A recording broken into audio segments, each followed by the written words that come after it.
Have you ever stopped to wonder if the shirt you slipped on this morning is whispering secrets about you? Secrets you'd never dream of saying out loud? It's a curious thought, isn't it? As we journey through the years, piling up decades like well-worn pages in a book, what we wear starts to carry a weight we might not have noticed in our youth. Not because of fashion's fickle rules, but because of something deeper. Dignity, confidence, the quiet story we tell the world without even opening our mouths. The truth is, our clothes can hum tunes we don't mean to sing. They can murmur that we've let go, that we've stopped caring, or, worst of all, that the pride we've carried so long has slipped through our fingers. This isn't about dazzling strangers or chasing the latest trends. It's about holding tight to the respect we owe ourselves and making sure we're not accidentally painting a picture we'd never choose.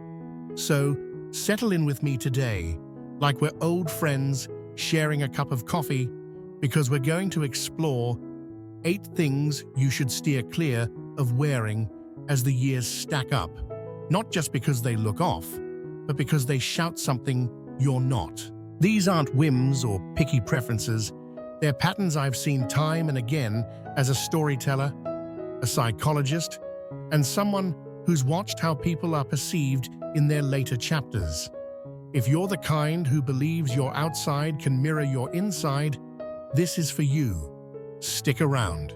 Some of these might catch you off guard, and by the end, you'll see how tiny shifts can ripple into something big, not just in how the world sees you, but in how you feel stepping out your door each day. Number 1. Fabrics that feel like a fib.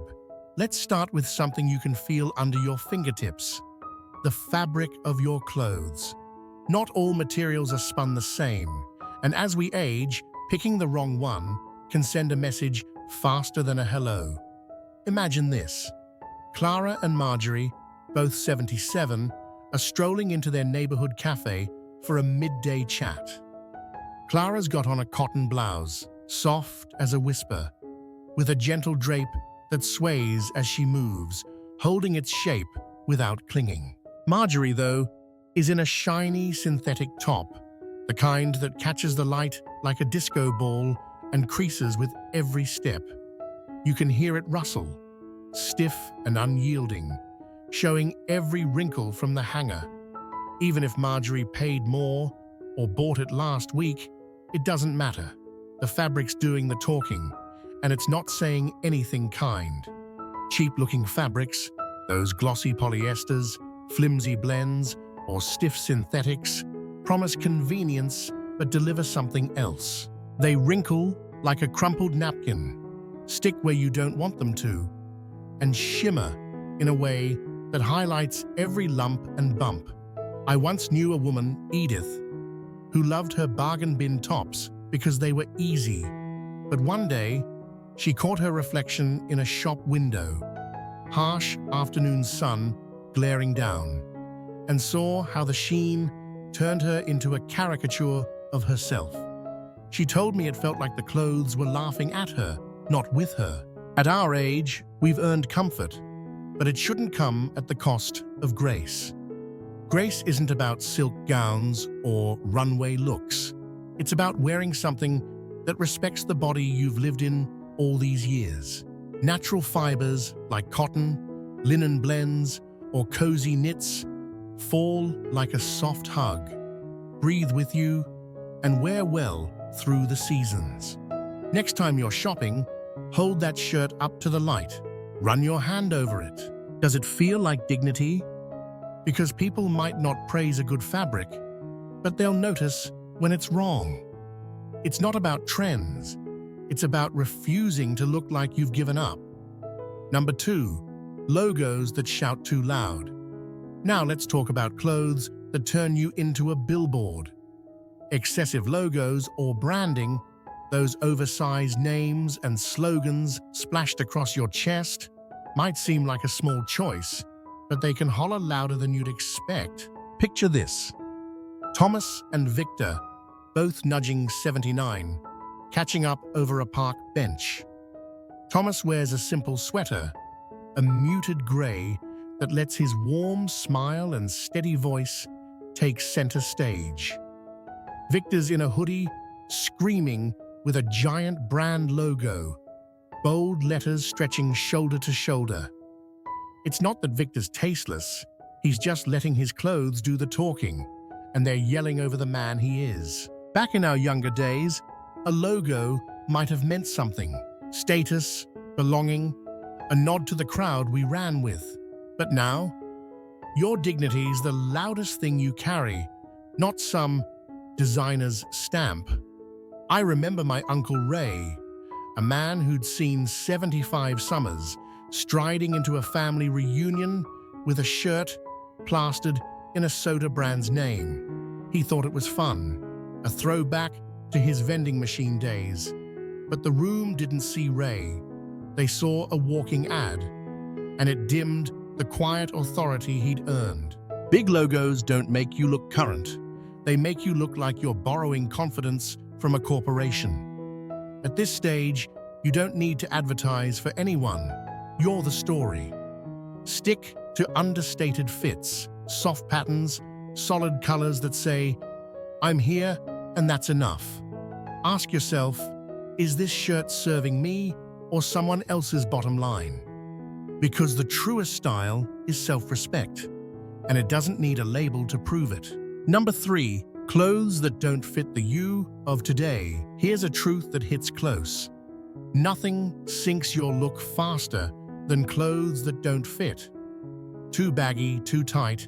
Either way, they're telling a tale you might not mean. Imagine James and Oliver, both 78, standing side by side at a friend's barbecue. James wears a shirt that pulls around him like a tent. Pants sagging at the knees, comfortable sure, but it swallows him whole. Oliver's in a button-up that skims his shoulders just right. Trousers that sit easy on his waist.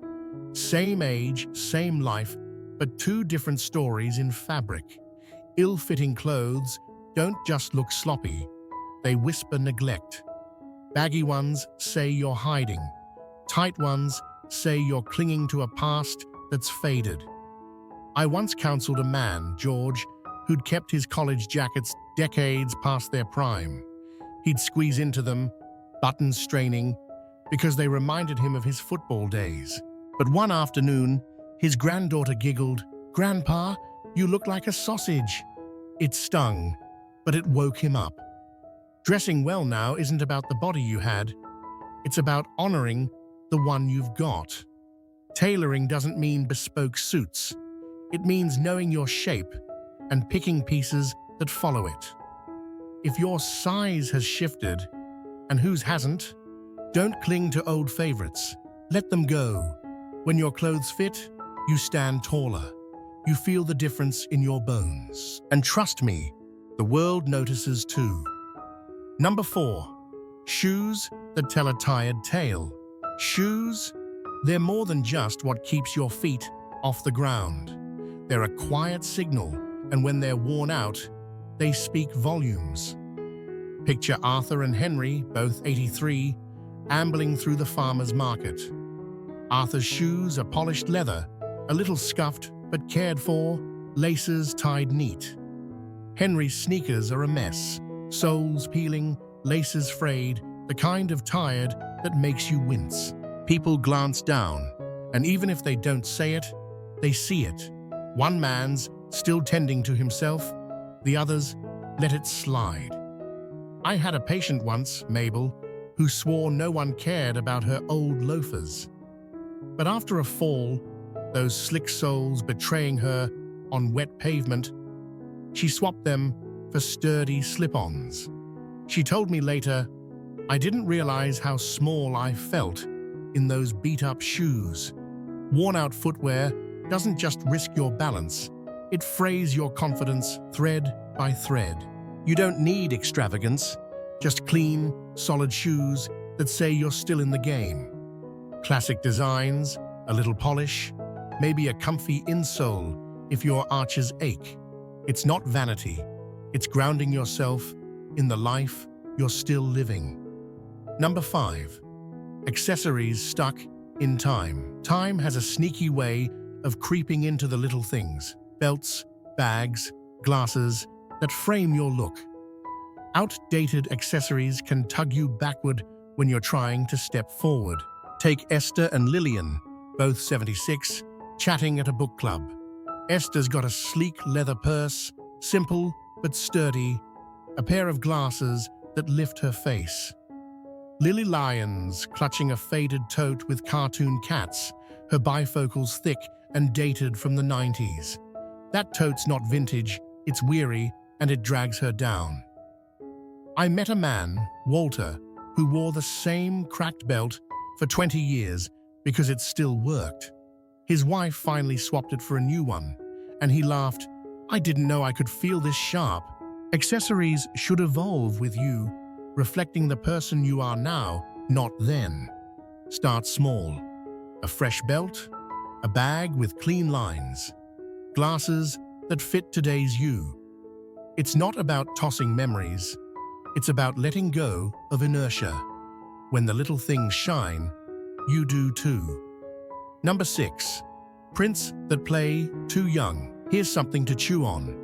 Juvenile graphics, cartoon characters, goofy slogans don't always land the way you hope. Picture Margaret and Beatrice, both 80, at a family picnic. Margaret's in a blouse with a subtle leaf pattern, soft and warm. Beatrice rocks a tee with a dancing hot dog and "Grill me" in bubble letters. The kids chuckle, but the adults blink, because it's not cute, it's confusing. I once knew a guy, Frank, who loved his superhero shirts. At 78, he thought they kept him young. But his poker buddies ribbed him, and he started wondering if they saw the man or the cape. Playfulness doesn't age out, but your clothes should match the life you've lived. Opt for quiet patterns, stripes, florals, textures that speak without shouting. Dignity doesn't need a punchline. It just needs to show up. Number 7. Colors that clash and crash. Colors a powerful thing. It can light you up or drown you out. Mismatched or loud hues can tip the scale wrong. Imagine Frederick and Miles, both 82, grabbing a bite at the diner. Frederick's in a charcoal sweater, tan slacks, a calm harmony. Miles struts in with a neon yellow shirt, purple pants, and a teal cap. He's a rainbow, but not the good kind. It's chaos on a hanger. I had a client, Sophie, who loved her bright scarves until she saw a photo and gasped, "I look like a traffic light." At this age, balance trumps bold. Soft blues, warm browns, gentle grays. They echo your depth, not distract from it. Find a color that feels like home and build from there. Simplicity's your ally. Clashing colors just trip over themselves. Number 8. Fabrics that bear too much last. Let's talk transparency. See-through fabrics or visible undergarments that sneak into view. Picture Hazel and Grace, both 83, at a church social. Hazel's in a layered blouse, soft and modest, moving with ease.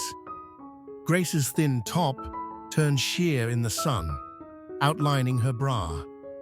She didn't plan it, but the room shifts. Eyes dart away. I knew a woman, Vera, who wore a filmy skirt one summer, unaware it glowed like a lantern. She laughed it off, but later said, "I felt naked." It's not about prudishness, it's about control. Test your clothes in light, layer smartly, pick underthings that blend. You've built a life of grace. Your wardrobe should guard it, not give it away. Number 9. The weight of neglect. Here's a new thread to weave in. Neglect, the slow creep of not tending to your look. Imagine Sylvia, 79, who used to iron her dresses crisp, her hair pinned just so. Lately, she's in unpressed shirts, hems unraveling, hair a tangle. Across town, her friend Nora, also 79, still smooths her collars, brushes her silver waves. Sylvia's not lazy, she's just tired, a widow adjusting to quieter days, but her clothes sigh where she's silent. I met a man, Paul, who stopped shaving after his wife passed.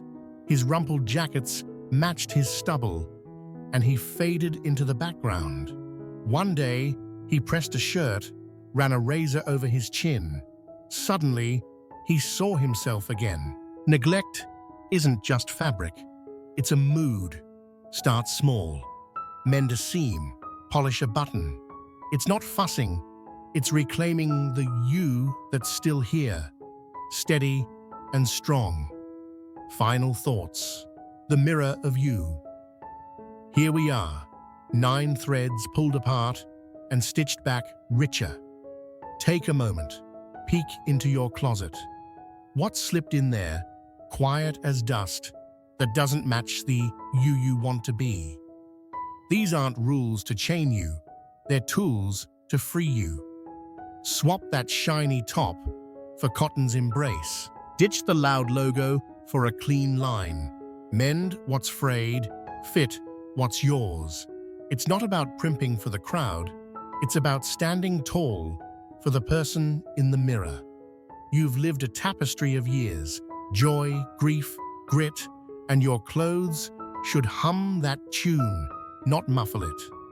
When you dress with care, you're not just seen, you're felt.